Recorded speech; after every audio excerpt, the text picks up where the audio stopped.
In today's video, I'm going to teach you how to use HTML to design Figma plugin, HTML to Figma. We'll start from a blank plugin, wire up a simple HTML interface, connect it to Figma's API, run it, and then polish the UI with a bit of styling. By the end, you'll understand how the HTML panel talks to your plugin code and controls what happens on the canvas. Begin inside Figma. Open a design file, then go to Menu, Plugins, Development, and choose New Plugin. When prompted, make sure you select With UI. That choice is important because it gives you a dedicated HTML interface alongside the main plugin logic. Give your plugin a clear name so you can find it later. Figma will generate starter files for you automatically. Take a moment to look at the file structure. The manifest.json file holds your plugin's configuration, such as the name, ID, and entry points. The code.js file is the main logic where you'll use the Figma plugin API to create and edit nodes. The UI.html file is your interface. The panel users will click and type in.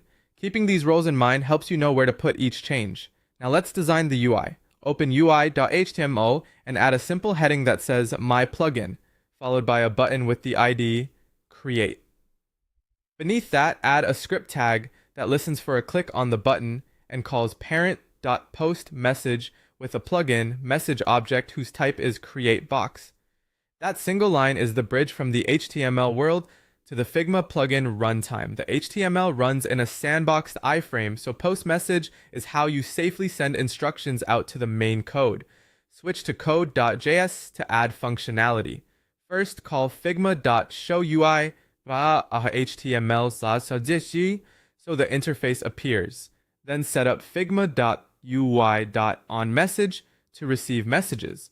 When msg.type equals createBox, create a rectangle, resize it to 200 by 100, set its fills to a solid red color, and append it to figma.currentPage. Note that Figma colors use values from 0 to 1, so pure red is R1, G0, B0. It's time to run the plugin. In Figma, open Plugins, Development, and click your plugin's name. Your HTML UI should appear. Click the CreateBox button and you'll see a red rectangle placed on the canvas. If nothing happens, confirm you're in a design file and that your code saved correctly. To improve the UI, add a style block in UI.html. Set a readable font like Arial, add some padding to the body and style the button with a dark background, white text, comfortable padding, and no border. Keep things compact.